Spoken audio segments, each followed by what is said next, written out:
Hello, everybody, and welcome to the Championship Showcase, Secrets for Success from the playing field of competition to the field of life. We're speaking with inspirational sports leaders who are sharing their life strategies and empowering messages of hope. Hold on one second. I had something pop up on my thing. I'm going to start again. Hold on. Hello, everybody, and welcome to the Championship Showcase, Secrets for Success from the playing field of competition to the field of life. We are speaking with inspirational sports leaders who are sharing their life strategies and empowering messages of hope, purpose, to support those athletes that are seeking to make successful transition from the playing field of competition to the field of life. Today, we are speaking with a very talented former professional athlete, author, and keynote speaker, Mike Robbins. Prior to his speaking, writing, and consulting career, Mike was drafted by the New York Yankees out of high school.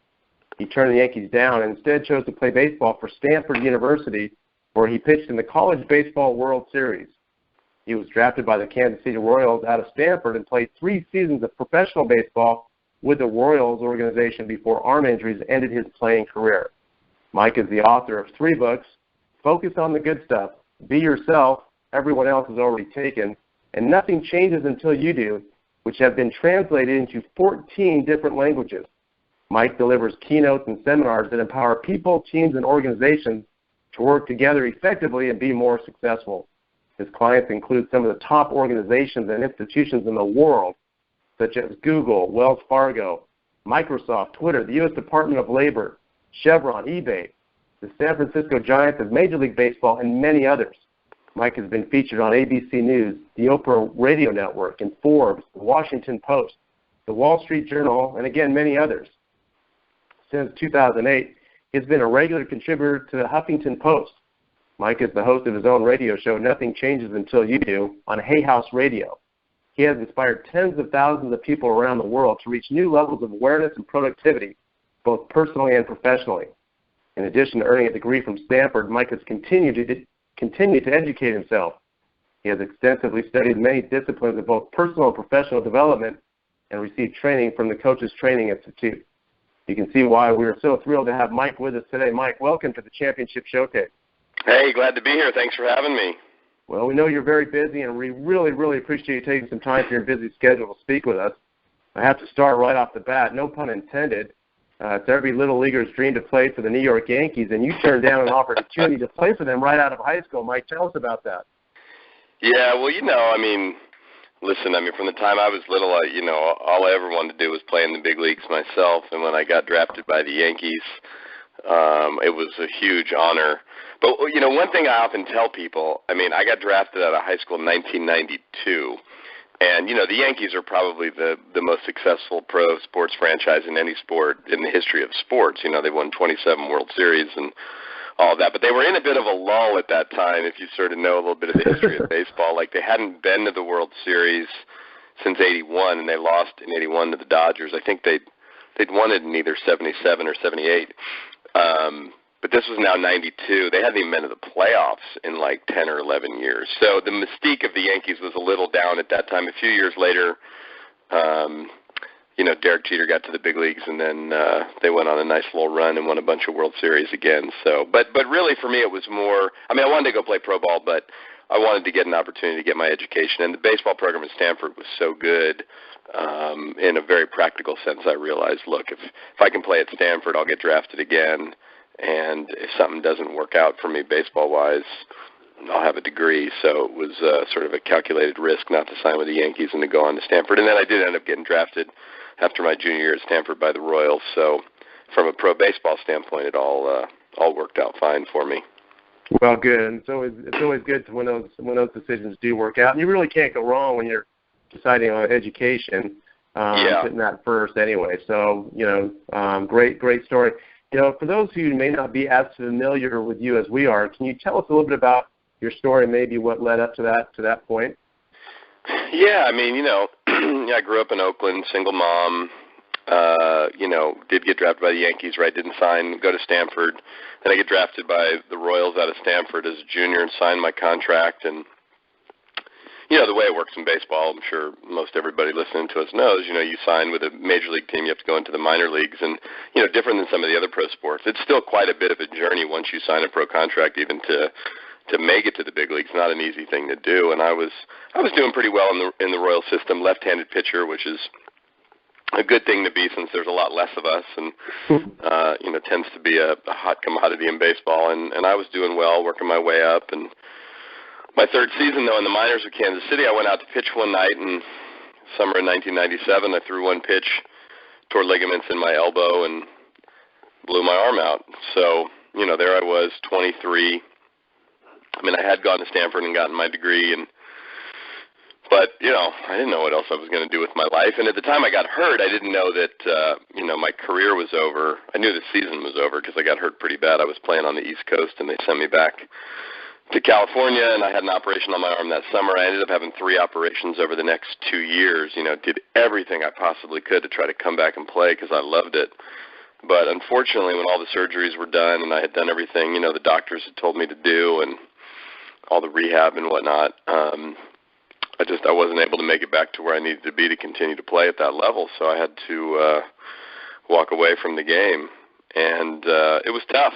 It was tough because, like most of us athletes, that had been the focus of my life. That had been my identity. That's the thing that I was good at. That's what I felt like made me sort of unique and different and special and all those things. And so trying to figure out who I was without that and what to do next was no small thing, and definitely a challenging journey for sure.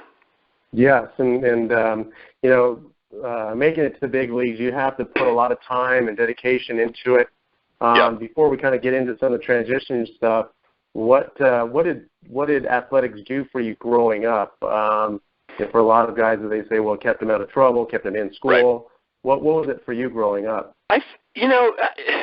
Look, I grew up going to, city schools in Oakland, and a lot of the kids I played with, both baseball, which was my primary sport, although I played basketball. I wasn't nearly as good of a basketball player, but I liked it. A lot of kids get in trouble, especially by the time junior high school, drugs and gangs and things going on. I was fortunate. I think the thing that sports did for me, mostly all good stuff. There were some things later on in my life I realized the sort of dark side of it, if you will, but it definitely kept me focused. And, my parents split up when I was 3, and my dad wasn't around a lot, and he struggled with mental illness, had bipolar disorder. And so for me, baseball was kind of an escape. It was a place that I felt like I was good. I got some praise and recognition. I got to focus. My mom was very supportive. She'd been a PE teacher, and she's actually the one that taught me how to play, and very supportive of me. And so it just became this way. It sort of oriented, I think like a lot of us as athletes, my whole life was sort of oriented around it. And when all my friends started drinking and hanging out and doing stuff that, not terrible stuff, just normal teenage stuff, like I didn't really do any of that because I was pretty focused. It's like, look, I want to get good grades, so I have an option to go play in college if that happens, and I want to be really focused on the baseball field, so if I get a chance to go play professionally, I can do that. And I'm not a big, huge guy. Barely 6 feet tall, and, so I wasn't physically dominant, if you will, and didn't throw, 100 miles an hour, so I kind of had to work really hard. So it taught me a lot about working hard. It taught me a lot about dealing with stress and pressure and fear, which has served me really well in my life. I think a few of the dark side things that I learned later on is, a lot of, not simply just when it ended and then how do I transition from that. That had its own challenges. But I think one of the things that can happen for us as athletes is we get so intensely focused on outcome, right? It's all about winning. It's all about succeeding and putting up, in baseball, there's so many numbers and statistics that a lot of times, I think it's easy to forget about the process or forget about people or to, just to be so sort of laser focused on the outcome, and also then to determine our worth and, value as human beings based on how we perform and compete, because there's so much hierarchy in sports. It literally is like you start or you sit on the bench, or you're the ace of the staff and, as a pitcher, you're in the starting rotation as a pitcher, or, in basketball, you're in the starting five, or in football, you're on the first team or the second team. Right. And so, all of that pecking order stuff, which drove me crazy in some ways in sports, but it's like this sort of constant, insatiable, I want to be the best player on the team, I want to be the best player in the league, and it's like no matter how good you are, the thing about sports is like the end of the season, one team wins, everybody else loses, right? I mean, one person gets the most valuable player award and everybody else doesn't. There's kind of a scarcity built into it, which I think poses some challenges for all athletes, and it definitely had some impact on me. Even now in my life, I got to be mindful of the fact that, like, I can definitely get into that mode when it's like, no matter what success I have, it's like, yeah, it could be better, it should be better, I got to keep going. And, there's some value to that at times, and there's some real detriment to that. We got to be careful. Yes, absolutely. I mean, all those things you're talking about contribute, and I don't think people realize the residue that's left over. I mean, you could have left, sports 5, 10, 15 years ago, and some of that residual feelings like you're talking about of being mindful of some of that competitiveness or that pecking order comes into play in business and relationships. And, it can be a challenge to not let yourself go there like you would on the competitive field in real life, because it doesn't work the same. Right, exactly. Well, and it's been, I threw my last pitch as a baseball player in June of 1997. So, like, we're talking, over 18 years ago. Right. I'm 41 years old now, but it's like I still, at least once every other month, I still have a baseball dream. And my baseball dreams usually go like this. It's some version of I'm either in college or I'm in pro ball, and in the dream, I'm me now in my life. So I'm, 40, 41 years old, and they're like, Robbins, get in the game. You got to get and I'm like, oh, I get to pitch again, sweet, and I'm fired up. I'm always fired up, like awesome. I love it, but I can't find my glove, or I can't get my spikes on, or something. I can't, they're getting the game, and I'm like, I'm coming, and I never get in the game, and it's like this super stressful dream, and I wake up and like, oh geez, it was just a dream, and I'm simultaneously kind of like happy it was just a dream because it was kind of stressful, and then a little bummed, like, I guess I don't get to pitch again. And then it's this weird thing that even all these years later, it's like part of me sort of can't believe I don't play anymore, and then another part of me, it's been so long, it's like I hardly remember what it was like, because, but it's still sort of in my bones at such a deep level. Yeah. That's so funny, because I've had the same exact dream as a professional soccer player, same exact thing. The shoes don't fit, or I don't have directions to the field, or right. I'm at the wrong field, but the game's starting, and I'm getting phone calls. I'm supposed to be here, but I can't get there. Oh my gosh! Isn't that crazy? Like, I don't know what that is, but yeah, there's a lot of people. It's like you show up without your pants or your shorts or some version of like you can't do it, and it's just like it never quite happens. Right. Well, listen, as you, I know you're obviously well aware of the challenges. But as your career started going down, or as a doctor, as you knew the arm wasn't going to, be able to serve you, did you think transitioning into the real world would be easy, or were you surprised by what showed up for you? That's a great question. I think I was, as I look back on it now, I was upset, right? It ended pretty abruptly on me, and I was scared. Like, I don't know, gosh, I'd spent all this time. I mean, I was only, 23 when I first got hurt, and probably, 25. My 25th birthday was when I officially told my family, like, I'm done trying to come back. I had actually gotten a job a couple months prior to that in San Francisco working in the dot-com world, because it was the late 90s, and that's kind of what was happening. But I still was sort of flirting with the idea of, like, maybe I can still, if my arm feels good enough, maybe I'll try to get picked up again. And but I think that I felt, even though I was only 24, 25 years old, I felt old at the time, right? Because it felt like my friends who'd all graduated from college and were all sort of getting their careers started, they were a couple years ahead of me and sort of had, they'd gone through all this stuff in college where they went and, like, met with recruiters and got their resumes together and did all that practical stuff that I was sort of arrogantly like, I don't need to do that. I'm going to the big leagues, right? So I didn't pay attention. Right. So then I just sort of felt like, man, I should have paid more attention to that stuff.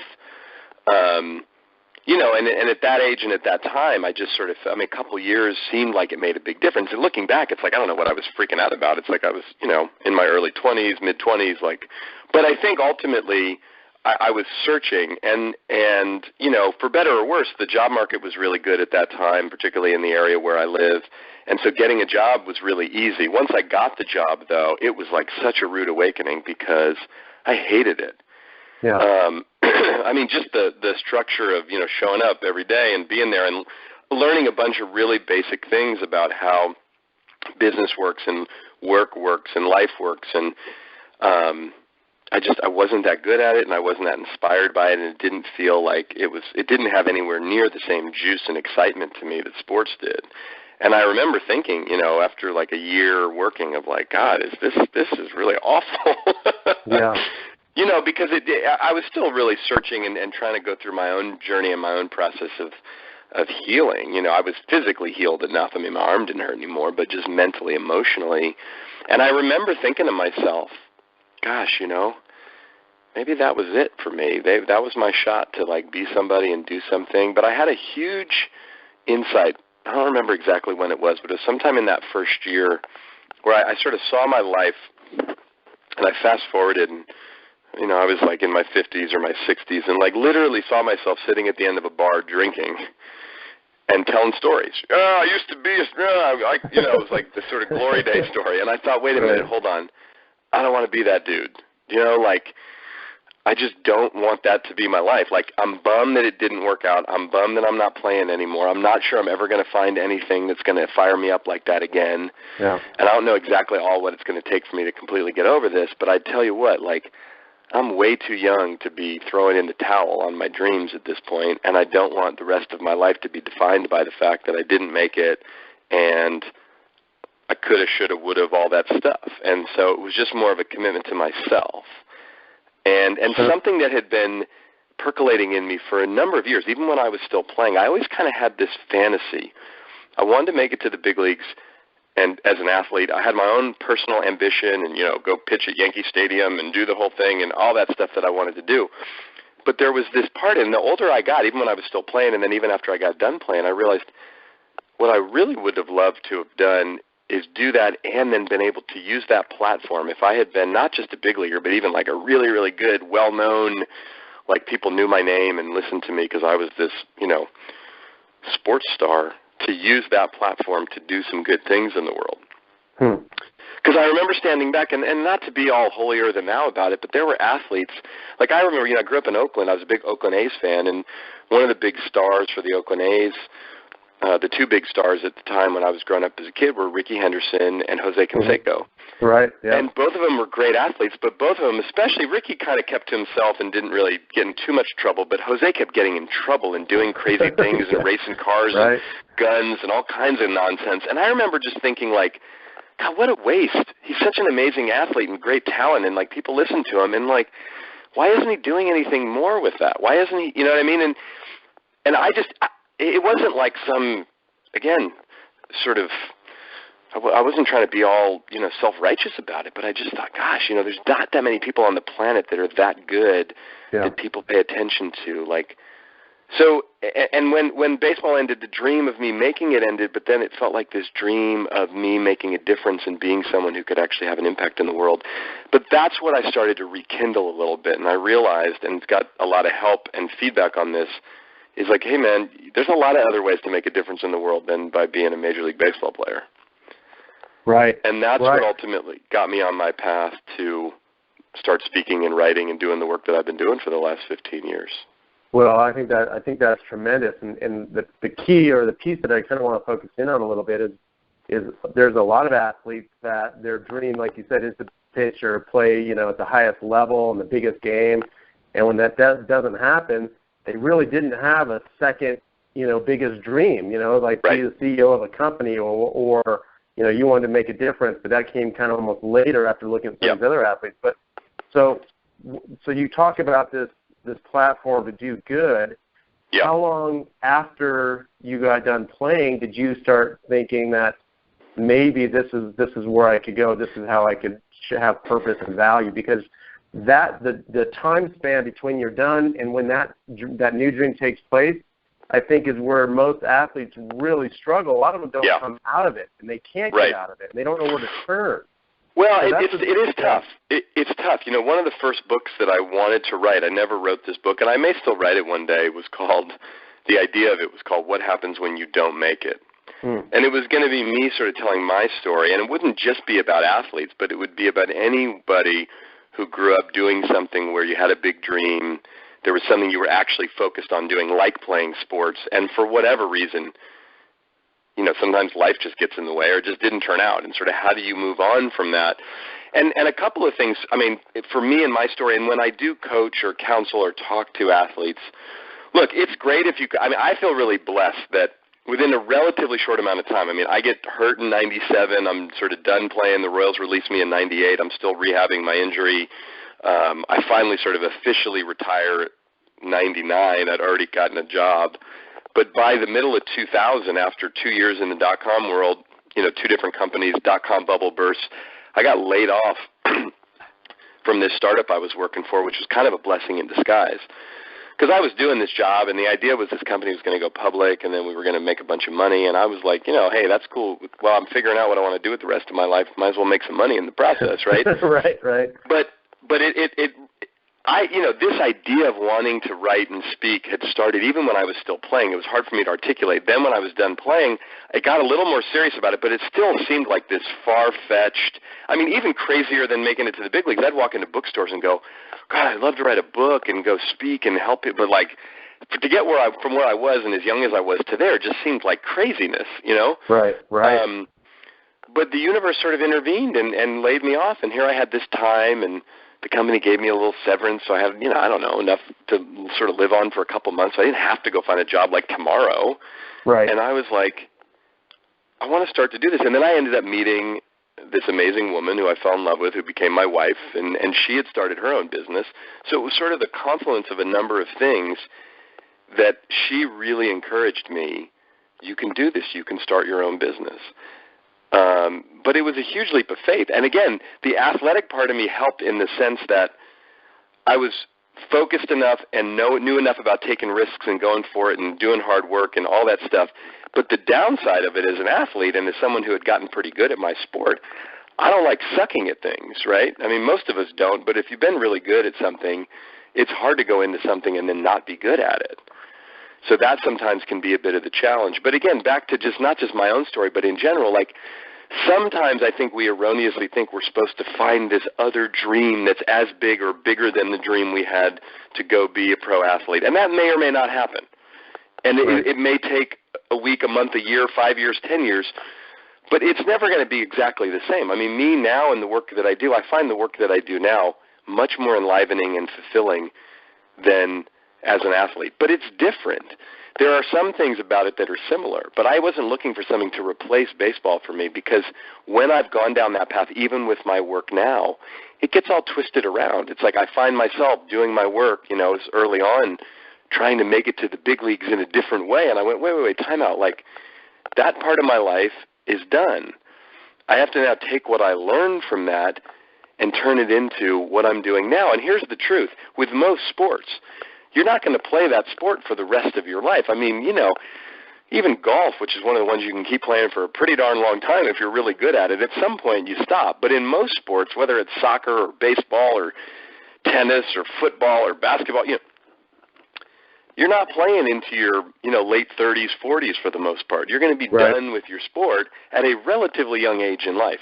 So even if, and I've worked with and talked to very, very successful pro athletes who've made it big and made millions of dollars. And a couple things about them. Number one, a lot of them lose all their money or spend it all. Number two, many of them are as screwed up, if not more screwed up, than the ones who end up their careers ending much earlier, because now imagine being 35 and you were a star, and now you got to figure out, well, who am I? What do I do next? Right. So I think I think the erroneous notion is for many of us, like me, who my career ended somewhat early on and never got to, you know, big, well-known, made a lot of money, all that stuff. It's like, oh, woe is me. That's really hard. I never made it. But then it's like, in some ways, on a personal, emotional level, might have been easier to, like, blow my arm out at 23 and be done by 25 than be 33. And, yeah, I made it to the big leagues, and maybe I was, like, a middle reliever who made a couple $1 million a year, but now I'm, like, trying to transition into regular life and, like, I wasn't that well known, so I can't just leverage my, hey, I used to play baseball thing. Right. I got to figure out what else I want to do, and I have no idea what that is. Right. And the general public, they, the guy that does make the millions of dollars and does have a long career, they think, well, he's set now because he's made a lot of money. Yes. There's still the emotions and all those things that come along with that transition still happen. It's not like just because you make $1 million or if you, got to the AAA or AA level, you still put the time and effort and energy in there. You're still going to go through that I mean, I think Kubler and Ross almost they equate it to the dying process. You're still going to grieve. You're still going to go through that process. It is a death, and and some of the things I've seen happen over the years, and everybody deals with it differently. But in general, and again, if we're talking about male athletes in particular, most of us, especially as athletes, depending on our age, weren't trained very well or given a lot of support to deal with ourselves emotionally, right? I was talking to a woman about this last night, and she said her son, who's 15, and he's a pretty good basketball and football player, and she said her son literally said to her the other day, "Mom, I'm allowed to have 2 emotions." And she said, "What 2 are those?" And he said, "Anger and happiness, but not too happy," right? And she laughed and was like, "Oh, my God, what is going on?" And I was like, we've made a lot of progress on emotional awareness, but still not that much, especially for us as males, because what do? It's like there's not a whole lot of conversation about, well, I feel really sad and lost and depressed about the fact that I'm no longer an athlete.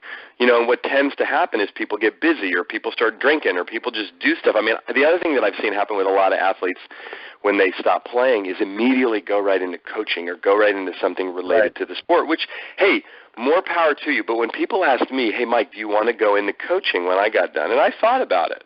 Because I like the game and I like people and I like talking. I thought that could be a way for me to mentor and make a difference and have an impact. But you know what I said? I said, look, I played for too many coaches over the years who were unresolved about how their careers went.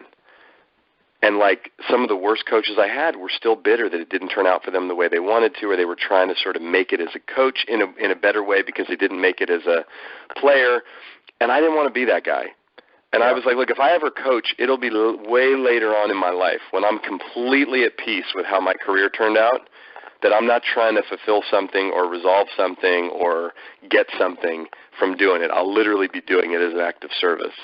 Wow. And so far in my life, I've done a little bit of athletic coaching over the years. My girls are now 9 and 7, and I did a little, 6 and 7-year-old girls softball coaching or soccer coaching, and that's about the extent of it.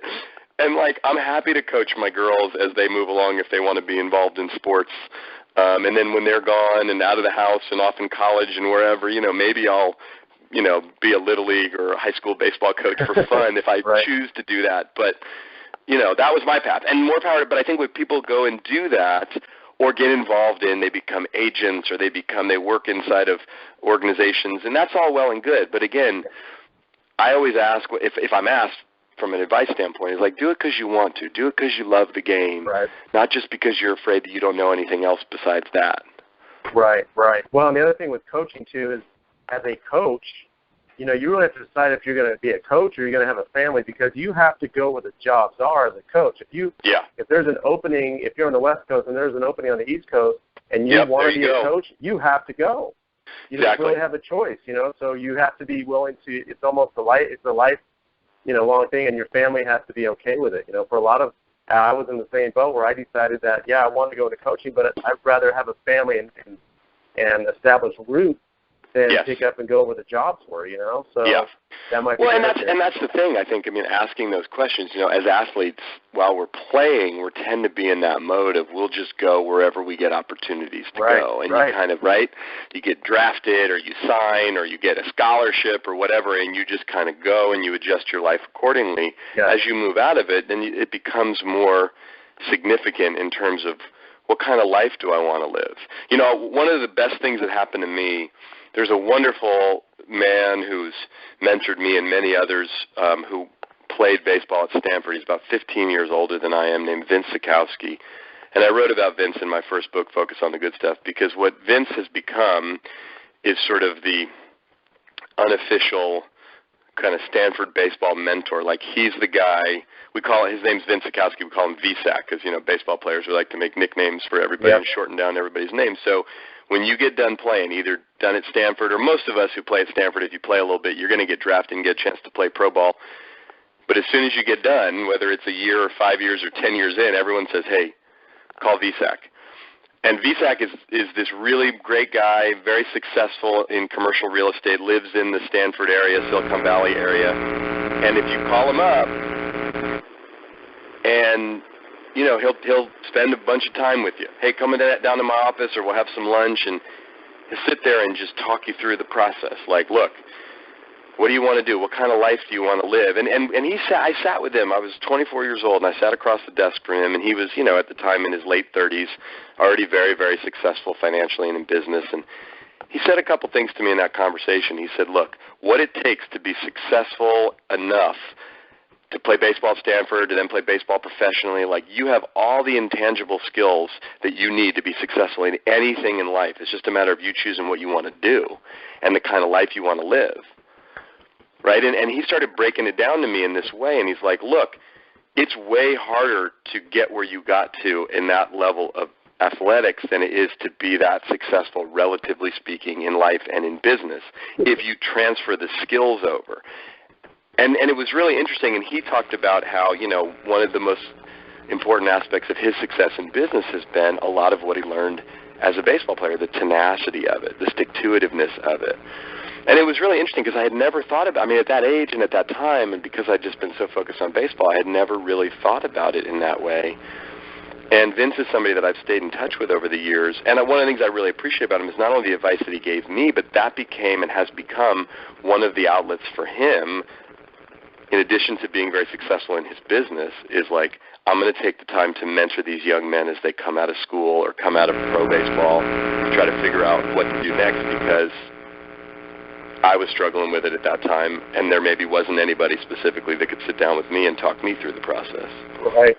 Wow, what a great blessing to have a guy like that you could go back to, and maybe not, maybe throughout your life when maybe things or challenges or struggles that maybe occurred, you can go back to him, a guy that sounds like he's had a lot of life experience that could point you in the right direction. What a blessing. Yeah, for sure. And I also think it's important for everybody to remember, again, if you've played your sport to the degree that you have, whatever that looks like, again, there are an enormous amount of tangible and intangible skills that you've learned. I was sitting on an airplane a couple months ago, and the guy sitting next to me, we started talking, and he was telling me that he owns a business in the Midwest, and anyway, he'd played football in high school and and all this. But he said, when I hire people, I'm often looking for athletes to hire. And I said, why is that? And he said, well, there's a few things that I know about athletes. Now, everybody's a little different, he said, but if they played sports at any particular level, even just at the high school level, what I know about them is they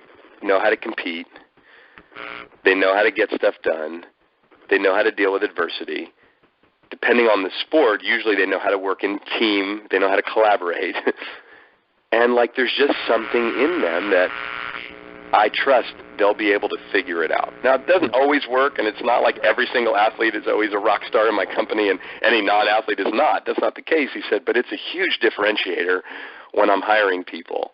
And he said sometimes I don't think athletes realize, especially when they're young and coming right out of school or right out of playing, that what an asset it is, and they want to be able to figure out how to, he said, I think they need to learn how to leverage that a little bit better, which I thought was an interesting piece of insight. Yeah, because there are a lot of transferable skills, but then again, there are those kind of that dark side of stuff that you were talking about earlier. Yeah. But as we're kind of closing out, Mike, what would you say the 3 or 4 life lessons or that you could share with our audience that would help those guys that are in that time frame of, just finishing or just finished playing and are trying to discover what that next dream is? What could you offer as far as 3 or 4 strategies somebody could implement right now to help them through that? I think the first thing is to really take some time, if you can, to appreciate and acknowledge yourself. I think the tendency when our playing careers, our sports careers end, there's disappointment, there can be sadness, frustration, it didn't turn out exactly the way that I wanted to, or even if it did, I'm missing it and all that. But acknowledge yourself, the courage it takes to do it, however far along you got. It's not so much about the result, but it's there were probably a lot of times along the way that you could have and maybe wanted to quit and you didn't. So there's some element of like literally and almost even specifically patting yourself on the back. The second thing that I would say is to get some support. Maybe it's a therapist, maybe it's a coach, maybe it's a counselor, maybe it's a friend, but somebody that if you're still in, however long it's been and however short it's been, look, it's like it is grief. You mentioned it earlier. It's grieving a loss. So get some support to help you through the loss. Imagine if you lost a good friend or a parent or someone really close to you. It wouldn't seem weird to say, you know what, I needed some grief support. Now, again, some of us as men in particular have a hard time asking for help, but that's a really important thing. So acknowledge yourself, pat yourself on the back, get some support. And then the third thing is, you know, if you have something that you're like super fired up and you know exactly what you want to do, you're in the minority. Most people are still trying to figure that out. So give yourself some space. You know, some of the support might be to help you sort of grieve the loss, but also get some support about coming up with what could be next for you, what would be exciting for you. Because, again, most people, people who aren't athletes, some people are really clear and focused on what they want to do, others aren't. But most people in general, if they're not athletes, they're spending time in school at least thinking about what I want to do with my life. Most athletes, when they're in school, depending on the sport, unless it's some sport that there's no chance to ever play past school, but if there is, we don't do that. We're thinking about playing our sport for as long as we can.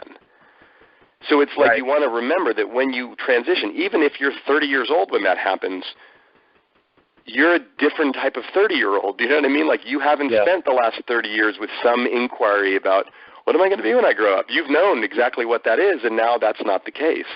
So you do have to start in some ways newly, and that's all right.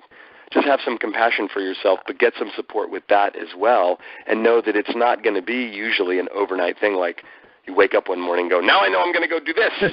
Right. Because if that's the case, it's almost like, think of it like being in a relationship. Like you're in love with someone, you're in a relationship for 20 years, and then they dump you, and you're heartbroken. It would be weird if like 2 days later you had a new girlfriend and you were off in love again. I mean, not that that never happens, but that would be the minority. And in most cases, if that were the case, you were probably on the rebound and it wasn't really authentically a healthy relationship, right? Right. So trying to go find the new dream like next week is probably not the recipe for success. Right. A little unrealistic as well. Yeah. Yeah, definitely. Well, 3 great strategies. Take time to appreciate, acknowledge yourself, get support for the grieving process, so to speak, and then also in getting help with somebody who can help maybe map an outline, at least the initial steps of what that next big thing is for you. Or maybe it will evolve from just that next step, and that happens oftentimes too. Just taking that next step towards something may not be the ultimate thing, but it may lead to the next thing. Yeah, absolutely. Well, listen, we're just about out of time, Mike. I really want to thank you for spending some time with us today. Any closing thoughts for our listeners before we kind of sign off here? No, man, I just appreciate you doing this. I think it's a really important conversation to be having, and thank you for doing it, and thanks for inviting me to be a part of it. Well, we certainly hope all the listeners enjoyed our conversation with the incredible Mike Robbins, like I have. You've been listening to the Championship Showcase, Secrets for Success from the playing field of competition to the field of life. Again, we want to thank Mike Robbins for joining us, and we encourage those of you who feel you might need some assistance through your career transition. Please get the help you need. Reach out to me or to Mike, and we'll do our best to direct you or lead you or help you in any way we can. But for now, we want to wish you the best always. And again, Mike, thanks for joining us, and we will hopefully talk to you shortly and soon, and we wish you all the best as well. Thank you for joining us.